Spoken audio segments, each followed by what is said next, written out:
Masama ang loob ni Senator Ronald Bato de la Rosa sa ginawa. Sama loob namin.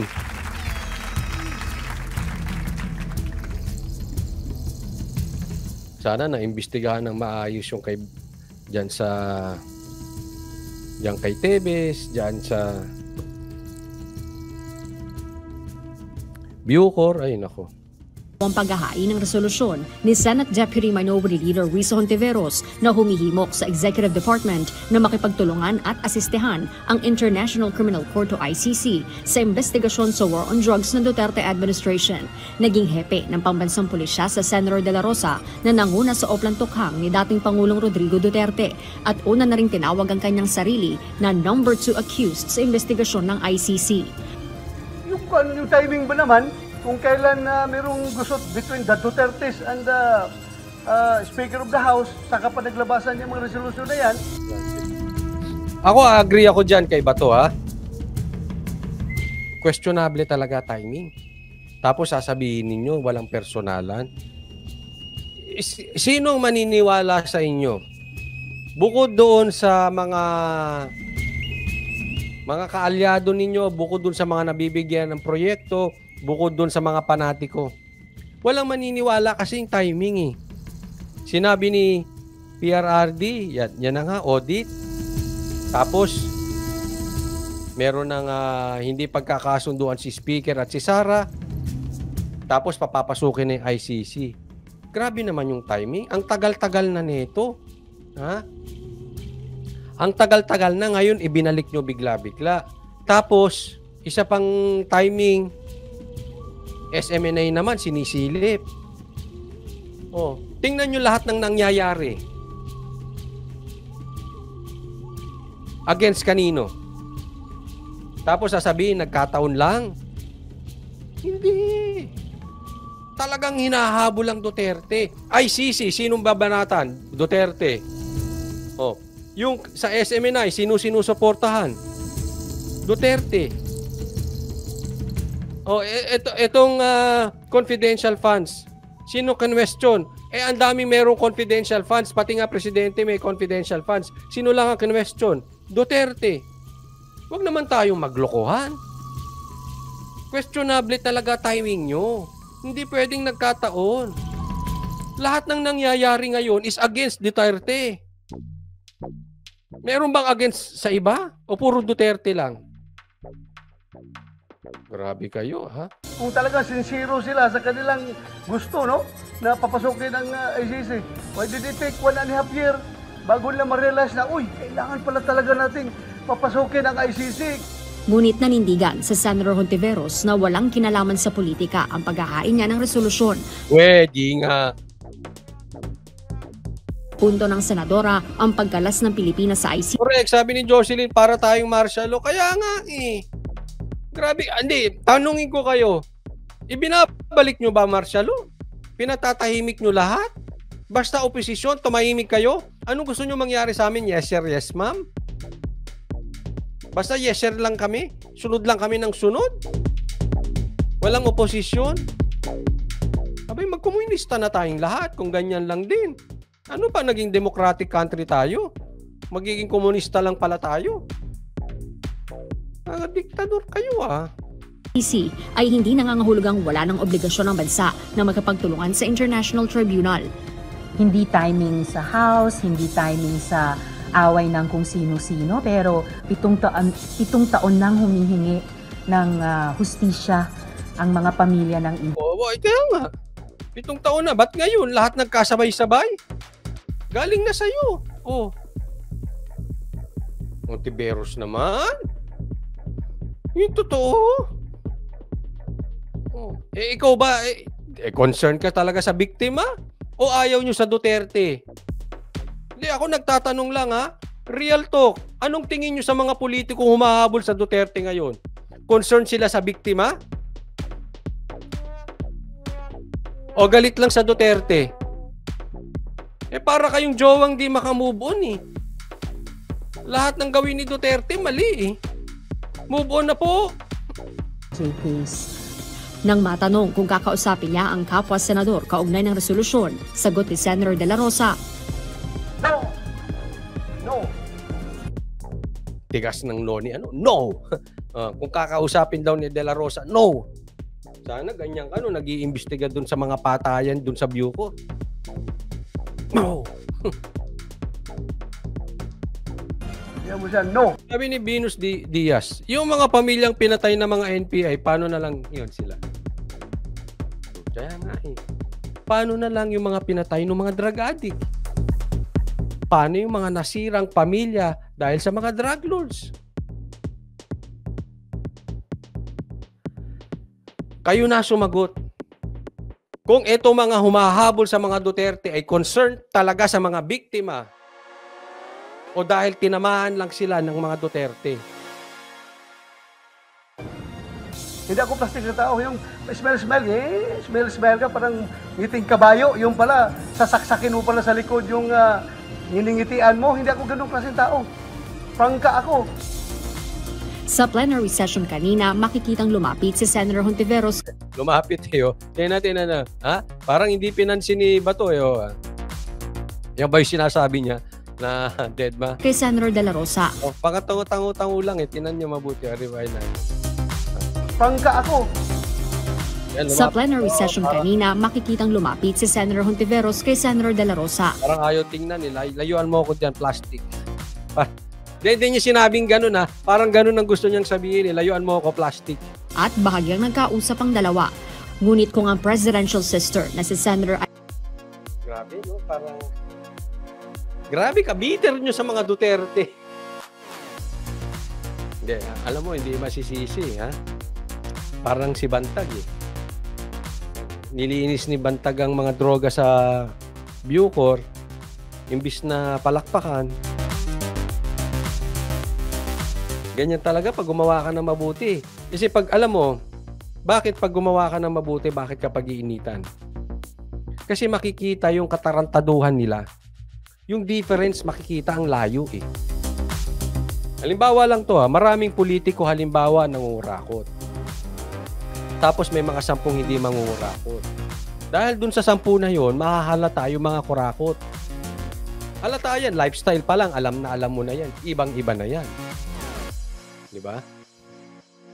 Yung mga paninindigan yan, ibang-iba. Hindi yung dilim nila, yung itim nila, kitang-kita sa liwanag.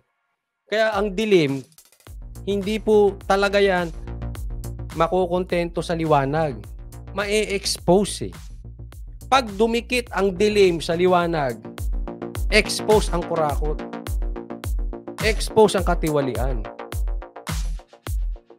Kaya siguro maraming galit kay... Hindi tayo nagbibintang kung sinong mga kurakot dyan pero nanghihingi ng audit, ganyan ang banat kay Duterte.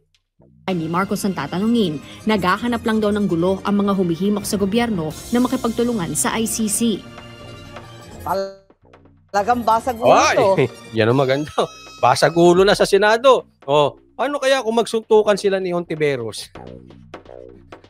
Sabunutan, Ay, naku, matatanggal ang face nyo. Na-imagine nyo ba? Makatanggal ang lipstick.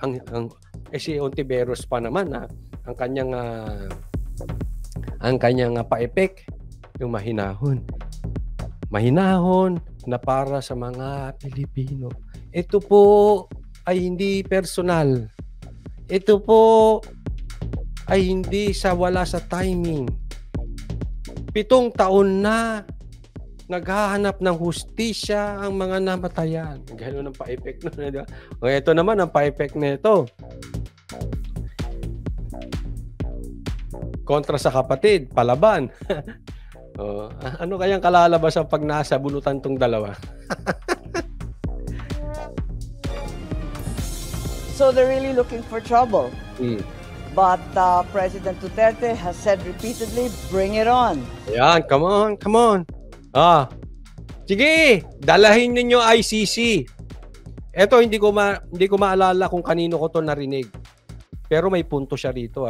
Parang kay Attorney Panelo ko to narinig. Ang sinabi niya, pag pinagpilitan nyo ang ICC, hindi papayag ang sundalo. Hindi papayag ang pulis. Malalim yun.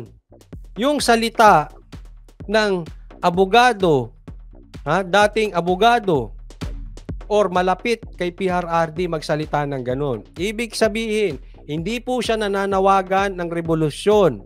Hindi po yun ang ibig niyang sabihin. Ang ibig niyang sabihin doon, ang pulis at militar poprotektahan si PRRD.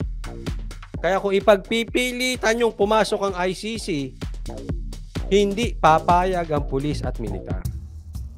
Malalim yung binanggit na yun.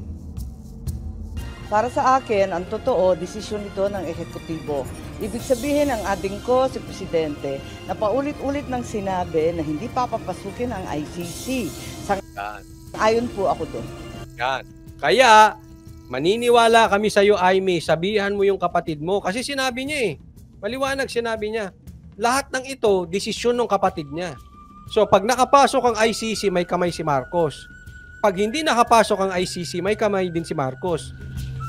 Ibig sabihin, hinayaan niyang makapasok. Pero pag hindi nakapasok, ibig sabihin, gumit na si Marcos. Hindi niya hinayaan pumasok. Maliwanag to sinabi ni Aimee. At ako'y naniniwala dyan. Kaya makikita natin saan tatayo si Marcos. Ito sasabihin ko sa inyo, pasensyahan na po. Pag pinapasok yan ni Marcos, ay hindi maganda yan. Pero pag hindi nakapasok, palakpakan natin si Marcos.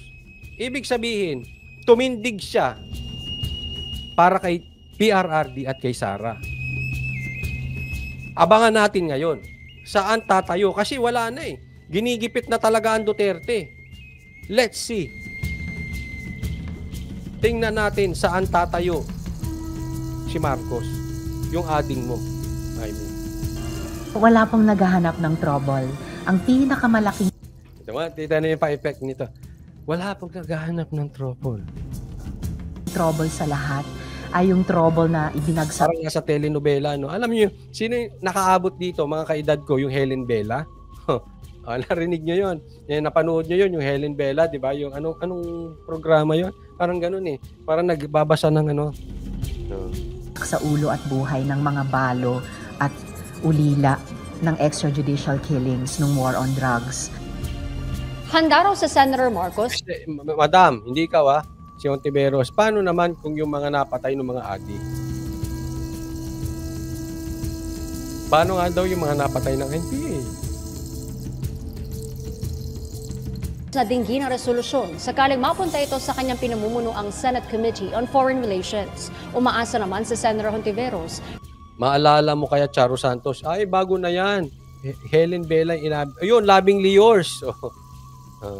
Na magkakaroon ng patas sa pagdinig ng resolusyon kahit pa kaalyado ni dating Pangulong Rodrigo Duterte ang ilan sa kanyang mga kasamahang senador. Nasa pinuno na rin anya ng didinig na komite kung iimbitahan ang dating punong ehekutibo. Sa proseso naman, naniniwala si Senator De La Rosa na dapat munang dumaan sa kanila at sang-ayunan ng mayorya ng Senado kung babalik ang Pilipinas bilang miyembro ng ICC. Pero taliwas ito sa pananaw ni Ito po pinagtatalunan. Sabi nila, desisyon to ni Marcos. Ang sabi naman nila Bato et al. Dapat dumaan sa Senado.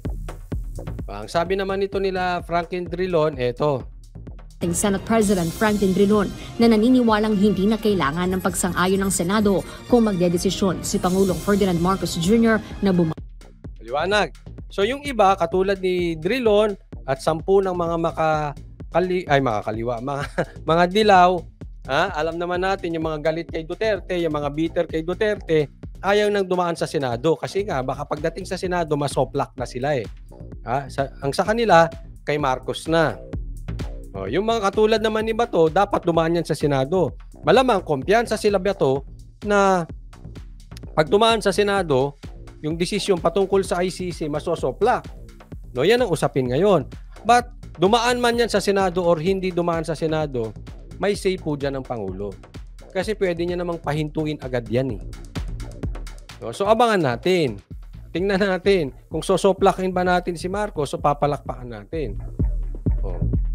Pag hindi nakapasok, palakpakan. Pag nakapasok, soplakin. Ganun kasimple yun. Abangan natin. Kasi kung makapasok yan, hindi naman naaminin na hinayaan pumasok. At kung hindi man pinapasok yan, hindi rin naman nila aaminin na hindi nila pinapasok eh. Sa iba dadaan yan. But we all know, dadaan lahat yan sa presidente. So, yun ang aabangan natin. Kaya nga po, inuulit ko sa inyo, huwag muna tayo mag-focus sa 2028. It's very obvious. Ha? Ultimo yung problema ni Speaker sa SMNI, ang nagsasalita camera, ni hindi makapagsalita si Speaker.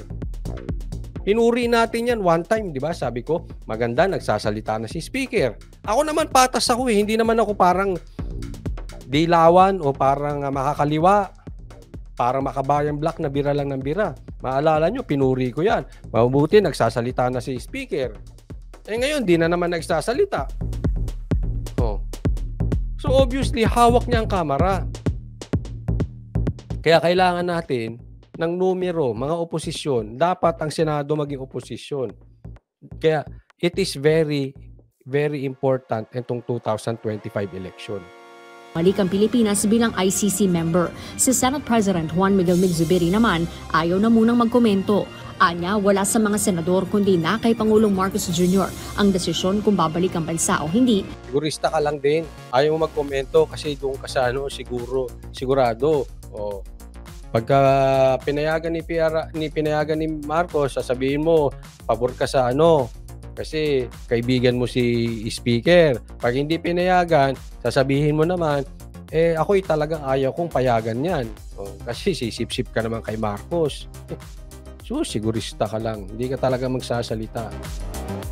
Bilang miyembro ng ICC, para sa senador, ingay na lang ang sentimiento ng ilan kung dapat mang maging miyembro muli ang Pilipinas ng international body.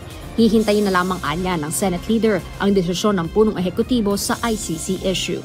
Jorge Delgado. Sabi dito, busy si Romualdez sa palengke, nagsasali ng bigas.